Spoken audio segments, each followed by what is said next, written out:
problème, il n'y a pas d'intrigue dans ce film. Il n'y a pas d'intrigue d'aucune sorte. Ça aurait été facile, je sais pas, prenez par exemple, bon, Harry Osborn est malade, il est mourant même. La seule personne qui puisse l'aider, c'est Spider-Man. Spider-Man n'est pas coopératif, il envoie des méchants pour le capturer, donc il aurait envoyé Electro, le Rhino, ça n'aurait pas marché, et à la fin, de désespoir, Harry Osborn devient le bouffon vert. Ok, bon, ça casse pas trois pattes à un canard, mon histoire, mais qu'est-ce que j'ai failli dire? Oh, c'est lapsus. C'est à cause du joueur du grenier. Ça casse pas trois pattes à un canard, mais au moins, ça avait le mérite de mettre un fil conducteur. Là, il n'y a pas de fil conducteur. Au niveau fil conducteur, je vais vous donner un exemple que je ne comprends pas. C'est pourquoi tout d'un coup, Peter Parker, il se met à vouloir refaire des recherches sur ses parents. Il avait abandonné au début du 1 et reprend au milieu du 2. Pourquoi? Comme ça, sans raison. Il n'y a aucune raison qu'il fasse ça, quoi. Pourquoi tout d'un coup, il a envie d'en savoir plus sur ses parents alors qu'il avait laissé tomber dans le 1? Moi, c'est là que je me dis que le montage de ce film est fait de manière bancale. Ça serait dire, Harry Osborn lui dit qu'il est mourant, et qu'il lui dit que la seule personne qui peut le sauver, c'était son père, ses recherches sur la mutation génétique, que Peter fasse des recherches sur son père pour retrouver ses travaux, pour pouvoir soigner Harry Osborn, et quand il apprend que, en fait, il s'est transformé en Spider-Man parce que son sang était compatible avec la morsure de l'araignée et que par conséquent ça ne peut pas marcher à Harry Osborn et qu'Harry Osborn à ce moment-là de rage devienne le bouffon vert, ok, là encore il y aurait eu un fil directeur, mais le problème, les scènes sont mises n'importe comment. Vous avez Peter qui commence à faire ses recherches sur ses parents, et puis 20 minutes plus tard, il apprend qu'Harry Osborn est malade. Donc il n'y a pas de lien de cause à effet, si vous voulez. Donc le film part dans tous les sens, et il n'y a pas de lien entre les scènes, c'est laborieux quoi ce film. Laborieux. Alors Tante May est toujours aussi cruche, mais encore c'est fait plus intelligemment. Bon, il y a l'histoire de la cheminée. J'ai nettoyé la cheminée, Tante May. Mais putain, nous n'avons pas de cheminée. Quoi? T'as partiel à 9h.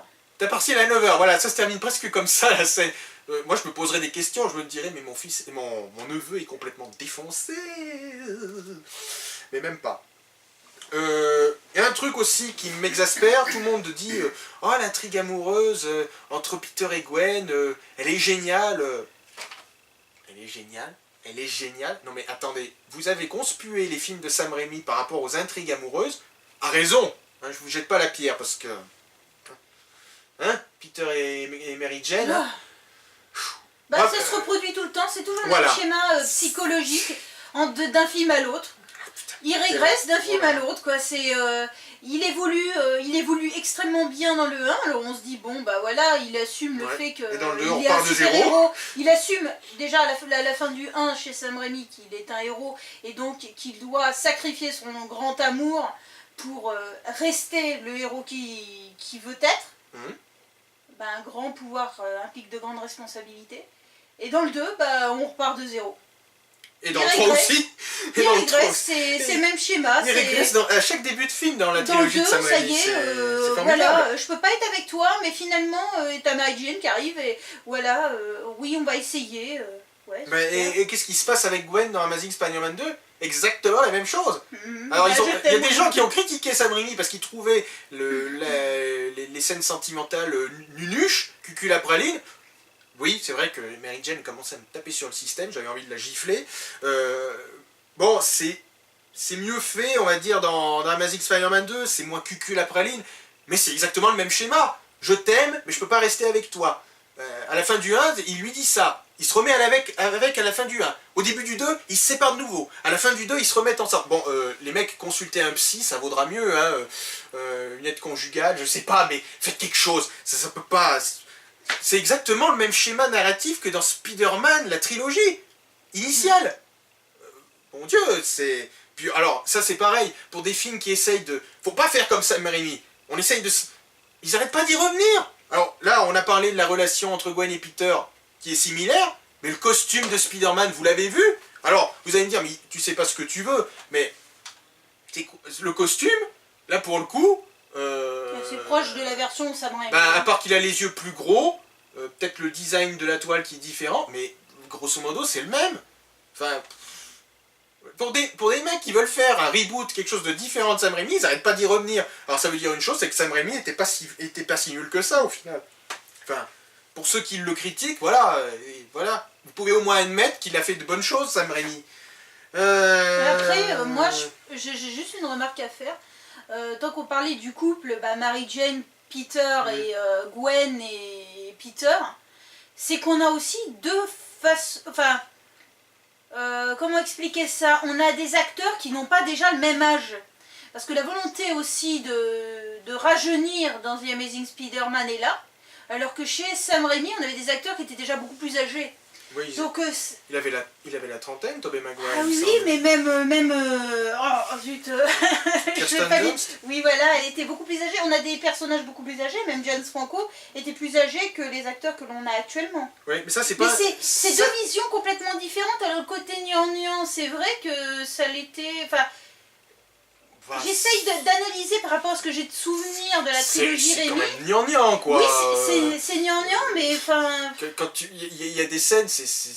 Je dirais que c'est plus gnangnan même chez... Ça me fait rire quand je vois les scènes tournées par Sam Raimi, parce qu'il y a des scènes, c'est à mourir de rire, c'est tellement cuculapreline que même les acteurs en rigolent en regardant le film, quoi. Ils se disent, mais regardez ce qu'on a tourné, quoi. C'est plus gnangnan, c'est vrai. Moi, je trouve chez Raimi, chez Sam Raimi, que je trouve plus sincère sur la nouvelle trilogie. Il y en a qui disent que c'est gnangnan entre Peter et Gwen, mais ça me paraît un peu plus juste, un peu moins faux, quoi. C'est moins gnangnan, mais le problème, c'est que c'est le même schéma narratif que ce qu'avait raconté Sam Raimi. Ah oui, après, c'est le même schéma narratif. C'est ça le défaut, c'est pas le gnangnan dans Amazing Spider-Man 2. Il y a au moins cette qualité-là. Mais c'est là qu'on voit quand même que le choix de Mark Webb est quand même judicieux. Le mec, il a quand même fait une comédie romantique avant, donc il est quand même plus spécialisé dans les scènes intimistes que dans les scènes d'action. Oui, il est plus à l'aise.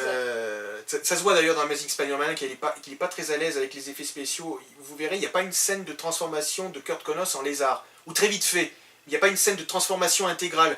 Et tout ça parce qu'il a bossé sur une scène, il a eu énormément de soucis, et au final, ça n'a rien donné. Il a fini par laisser tomber. Donc, quand je vois le boulot qu'il a fait au niveau des effets spéciaux, au niveau du visuel, je me dis que finalement, il a fait quand même de gros efforts pour le 2, et il s'en tire bien. Oui. Il s'en tire bien. C'est pas à lui que je jetterai la pierre, là, pour le coup, c'est vraiment les scénaristes qui... Enfin, est-ce que c'est vraiment la faute entière des scénaristes? Là, c'est là qu'on se pose la question, parce que je sais pas si vous suivez l'actualité, mais aux dernières nouvelles, il y a Andrew Garfield qui a tiré à boulet rouge sur le travail au niveau du montage du film, en disant qu'il y avait énormément de scènes fil rouge, d'intrigues fil rouge, qui auraient permis de faire un lien entre les scènes, et qui ont été impitoyablement coupées par la volonté des producteurs qui trouvaient que le film était trop long. Alors si c'est la vérité, messieurs les producteurs, encore une fois, vous êtes des nazes, hein, parce que là pour le coup, votre film, là, il a ni queue ni tête. Et c'est pas étonnant que moins de monde soit allé le voir, et que vous en soyez à vous poser la question si vous allez faire un Amazing Spider-Man 3, hein.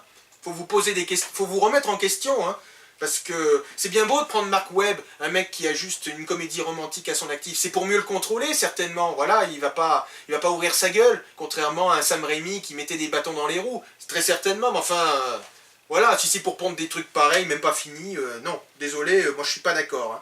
Hein.